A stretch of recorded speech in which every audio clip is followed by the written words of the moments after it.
தாழ்மை அப்படின்னா என்ன தெரியுங்களா? பொறுமை அப்படின்னு அர்த்தம். இன்னொரு அர்த்தம் அதுக்கு. பொறுமையா இருப்பாங்க தாழ்மை உள்ளவங்க.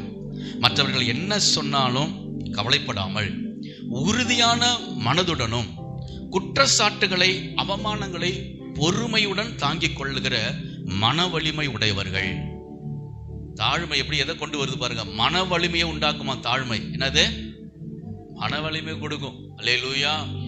அவர்கள் என்ன சொன்னாலும் சரி, அவமானப்படுத்தினாலும் சரி, குற்றச்சாட்டுகளை அடிக்க கொண்டு சென்றாலும் சரி, பொறுமையா இருங்க, கர்த்தர் உயர்த்துவார். பொறுமையா இருங்க, உங்களுடைய மன வலிமை பலப்படும். எப்படிப்பட்ட காரியம் வந்தாலும் அதை பொறுத்து கொள்கிற மன வலிமை உண்டாகும். சில நேரத்தில் நம்ம பொறுமையா போயிடணும். அல்லேலூயா. இயேசுடைய வாழ்க்கையை பாருங்க. ஆண்டவரை சிலர் சொன்னான் போஜன பிரியன்னு சொன்னான். சில இந்த ஆளு பிசாசுக்கெல்லாம் மந்திரவாதி, இவர் ஒரு மந்திரவாதி, அதான் பிசாசை தோத்துறான்னு நிந்திச்சான்.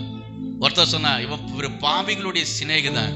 மன வலிமை உடைய அவர்கிட்ட தான் கற்றுக்கணும். பொறுமையா இருந்தான், எல்லாவற்றையும் கடந்து சென்றான். அவர்களை நிந்தித்த பொழுதும் எதுவும் பேசவில்லை. அல்லேலூயா.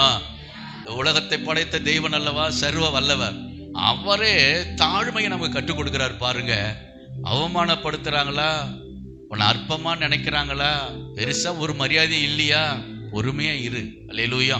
ஒரு நாள் கர்த்தர் நம்மளை உயர்த்துவார், மேன்மைப்படுத்துவார்.